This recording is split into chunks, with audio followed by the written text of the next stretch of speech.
안녕하세요, 유승입니다. 오늘은 나를 함부로 대하지 못하게 하는 법이라는 주제로 여러분들과 함께 하겠습니다.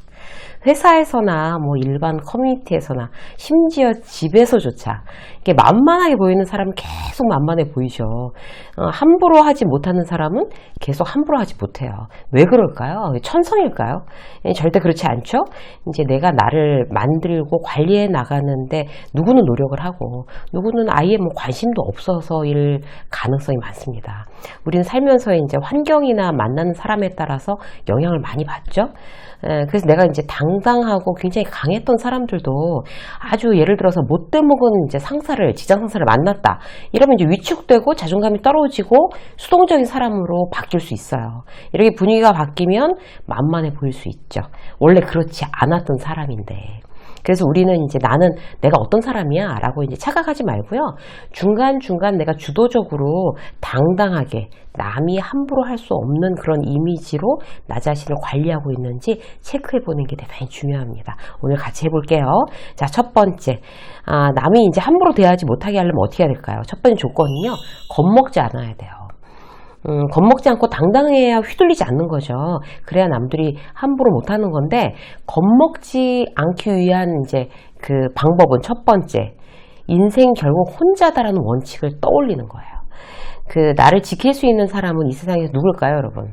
나 자신입니다. 그러니까 방송에서 가끔 얘기를 하지만 이제 인생 각자 도생이에요. 그래서 누가 나를 대신해 주지 않고요.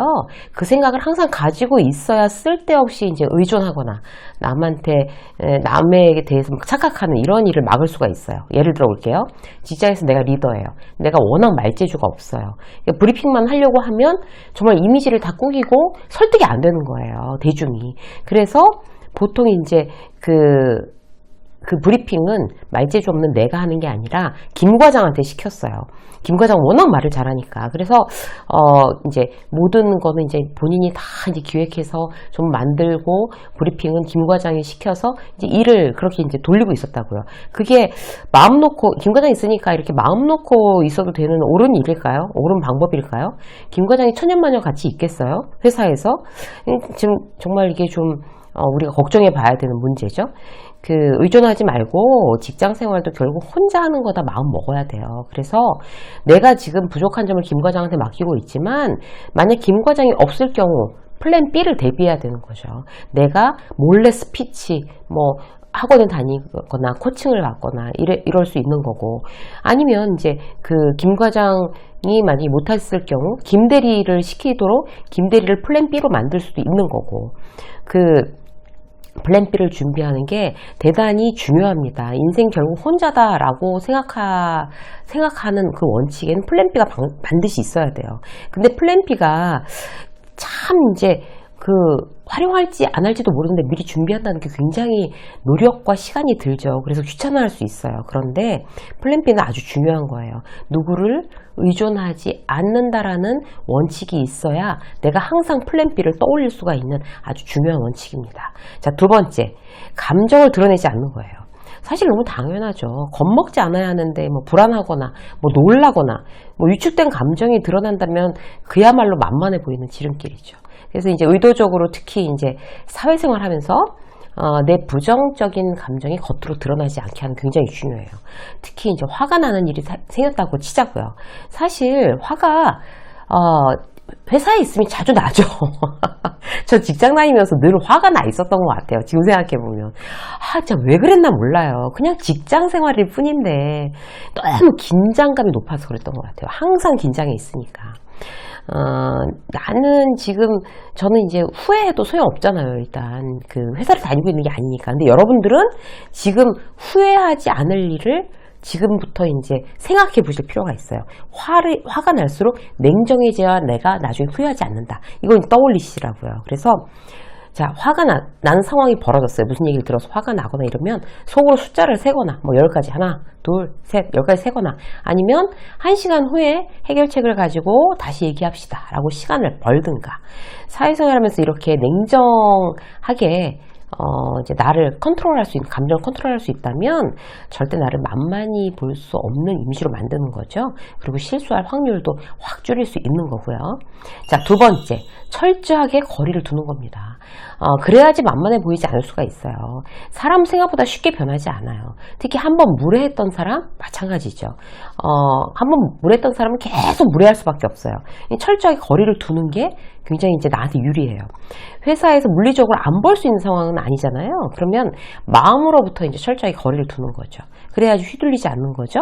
자, 거리를 둔다는 건 어떻게 하는 걸까요? 첫 번째, 당당하게 행동하는 거예요. 그게 바로 거리가 떨어져 있어야 당당할 수 있어요. 예를 들어서 이제 당신이 이렇게 행동해 봐야 난 신경 쓰지 않아 라는 걸 이제 어필하는 게 중요한 거죠. 팀장이 너무 신경질적이고 아무 때나 히스테리 부리고 무례해요. 또 사장한테 깨지고 나와서 애매하게 직원들을 막 잡아먹어요. 이미 알고 있는 상황이에요. 그럴 때마다 위축될 거예요? 그럴 때마다 막 쫄아요? 그게 맞는 거예요? 아니죠. 이게 무한 악순환이에요. 그렇게 되면. 그러면 당신이 그렇게 신경질 내는 게 나한테 어떤 부정적인 영향도 미치지 않습니다라는 걸 보여주는 게 굉장히 중요해요. 그래야지 함부로 못 대합니다. 보고서 왜 아직도 안 갖고 와 나와서 이제 이렇게 또 이제 시비를 건다고 치자고요. 그렇게 하면 이제 어떻게 해야 되겠어요? 무슨 보고서 말씀하시는 거죠, 팀장님? 금요일까지 완료해서 보고하라고 지시하셨는데, 그러니까 아직 금요일이 일정이라는 거 먼저 알려주고, 중간 보고 지금 드릴까요? 이렇게 쿨하게 아무렇지도 않게 여유있게 말씀하세요. 말리지 말아야 돼요. 뒤에서 뭐 꽁얼꽁얼 될 필요도 없어요. 앞에서 그냥 쿨하게 이렇게 하는 걸 습관으로 삼는 거 굉장히 중요하죠. 자, 두 번째, 철저하게 거리를 두기 위해서는요, 부정적인 상황은 표현해야 돼요. 그러니까 내가 이제 삐지거나 막 퉁퉁대거나 이럴 필요는 없지만, 아무리 직장 상사라고 하더라도 무례하다면 지금 자, 팀장님 무례하신 겁니다 라는 걸 이제 알려줄 필요가 있는 거죠. 예를 들어서 그러니까 막 술자리에서 막 눈이 높아서 김대리는 결혼 안 하는 거야? 회사 안에 많잖아. 여기 박대리도 있고 최대리도 있고 막 이러면서 막 실실 웃으면서 놀리듯이 술자리에서 이야기를 한다. 그런 선배한테는 표현해 줘야죠. 만약에 김 과장이 그랬다고 쳐요. 그럼 과장님 지금 말씀하신 거 굉장히 불편해요. 저도 불편한데 김대리 박대리나 최대리나 그 사람이 언급했던 그 사람들 얘기하면서 그분들한테도 예의가 아닌 것 같습니다. 이렇게 얘기를 하는 거죠. 포인트는 막 싸우자는, 막 불쾌한 표정을 짓고 막 싸우자는 식이 아니라 객관적으로, 또는 내가 여유가 된다면 좀 상냥하게 그렇게 이야기를 한두 번 하면 아마 다시는 안 그럴 거예요. 부정적인 상황 표현하는 거 중요합니다. 자, 세 번째 뭘까요? 트집 잡히지 마셔야 돼요. 이걸 원칙으로 하면요, 여러 가지로 사는 게 굉장히 편해져요, 직장 생활에서. 남들한테 이제 꼬투리 잡힌다라고 하잖아요. 그것만 없어도 괜히 갈등 만들지 않고 내가 만만해 보이지는 않는 거죠. 자, 트집 잡히지 않으려면 어떻게 해야 돼요? 첫 번째, 쓸데없는 말을 하지 마세요. 이게 아주 간단한 내용인데도 이걸 못 지켜서 남들한테 만만히 보이는 경우가 많아요. 할 말은 늘 겸손한 태도로 명확하게, 격이 떨어지지 않게 이렇게 말하는 게 중요하죠. 그렇게 격 떨어지는 얘기, 또 대표적으로 어떤 거 있어요? 막 뒷담화하고 막 투덜투덜대고 거짓말하고 말끝을 그랬는데 이렇게 막 흐리고, 확실하지 않은 말 막 진짜인 것처럼 막 남발하고, 막 이번 우리 구조 조정 있대요. 막 이런 거 알지도 못하면서 막 이렇게 막 떠들고 다니고, 막 이런 거 다 습관이에요. 이거 고쳐줄 사람이 없죠. 당신은 그렇게 말하는 거 굉장히 지금 안 좋습니다라고 누가 얘기해 주겠어요? 아무도 얘기 안 해줘요. 그래서 스스로 고쳐야 돼요. 내가 지금 쓸데없는 말을 하고 있지 않나? 이런 거를 이제 항상 체크를 해 보셔야 된다는 거죠. 자, 두 번째. 자, 트집 잡히지 않으려면 어떻게 하셔야 돼요? 일에 대해서 아주 예민해지셔야 돼요. 우리 이제 유세미 직장 수업은 이제 직장인들 뿐만 아니라 자영업 하시는 분들, 그다음에 전업주부들도 많이 이제 보고 계시는 줄 알고 있어요. 그런데 여기서 얘기하는 일이라는 거는 꼭 회사에서의 나의 어떤 업무뿐만이 아니라 일상 살면서 모든 일을 얘기하는 거예요. 직장 생활 하면서 제가 이제 많은 말씀들을 드리잖아요. 직장 인간관계, 감정 조절, 멘탈 관리, 이런 거 막 공부하고 관심을 우리가 이제 직장 생활 잘하려고, 사회생활 또는 잘하려고 막 하잖아요.